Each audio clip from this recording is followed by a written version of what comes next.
Hello বন্ধুরা, এই দেখুন আজকে আমি 5টা ডিম দিয়ে ডিমগুলোকে ভেজে নেব, নিয়ে আলু দিয়ে তরকারি করব। দেখুন একটা একটা ডিম আমি একসঙ্গে ভেজে নেব। ডিমে খালি একটুখানি নুন ছড়িয়ে দিচ্ছি ওপর থেকে। আমি এইরকম গোটা গোটা ভাজবো ডিমগুলোকে। আমি এটা গোটা গোটা ডিমগুলো এরকম করে ছেড়ে দেবো।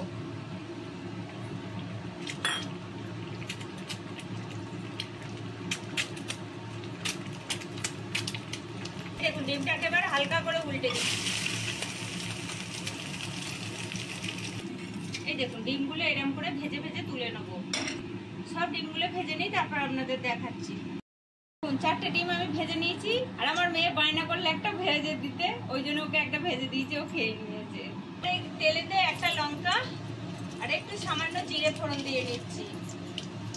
জিরেটা লঙ্কাটা ভাজা হয়ে গেছে, এবার আমি রসুনটা দিয়ে নিচ্ছি। রসুনটা হালকা ভাজা হোক, তারপর আমি পেঁয়াজ দেবো।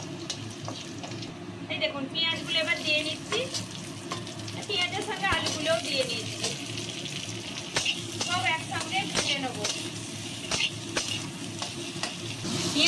আমার পেঁয়াজ আলু সব সুন্দর করে ভাজা হয়ে গেছে। এবার আমি একটা একটা করে মশলা দেবো। এই দেখুন 1 চামচ আদা বাটা দিয়ে নিলাম, আদার সঙ্গে কাঁচা লঙ্কাও বাটা আছে। 1/2 চামচ জিরে গুঁড়ো দিলাম, পরিমাণ মতো হলুদ দিয়ে নিলাম। এই দেখুন একটা টমেটো বেটে রেখেছিলাম, ওটা দিয়ে নিচ্ছি। খাপটা ধুয়ে একটু জল দিয়ে নিচ্ছি।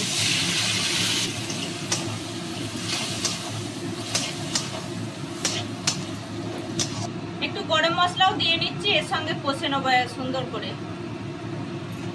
আর পরিমাণ মতো নুন দিয়ে নিচ্ছি।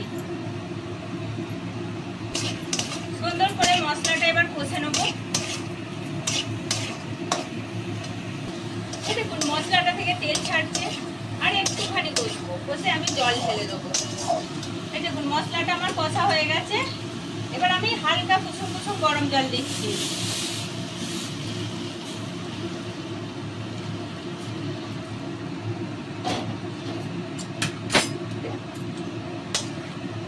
এই দেখুন আর জল দেবো না আমি।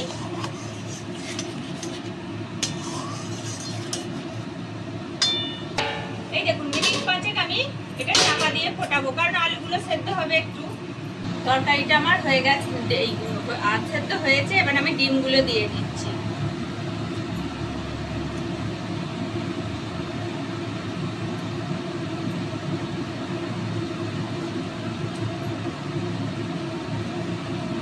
এর সঙ্গে মিনিট 2-3 ফুটবে, তারপর আমি নামিয়ে দেবো।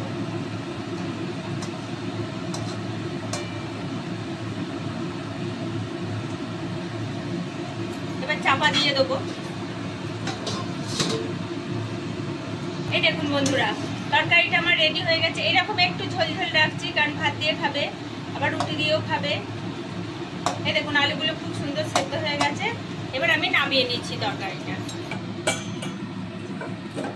এই দেখুন তরকারিটা আমি সুন্দর করে ঢেলে নিচ্ছি। আর যদি আপনাদের দেখতে ভালো লাগে তাহলে একটা লাইক করবেন, একটা শেয়ার করে দেবেন সবাইকে, আর কমেন্ট করবেন, সবাই মিলে সাবস্ক্রাইব করবেন।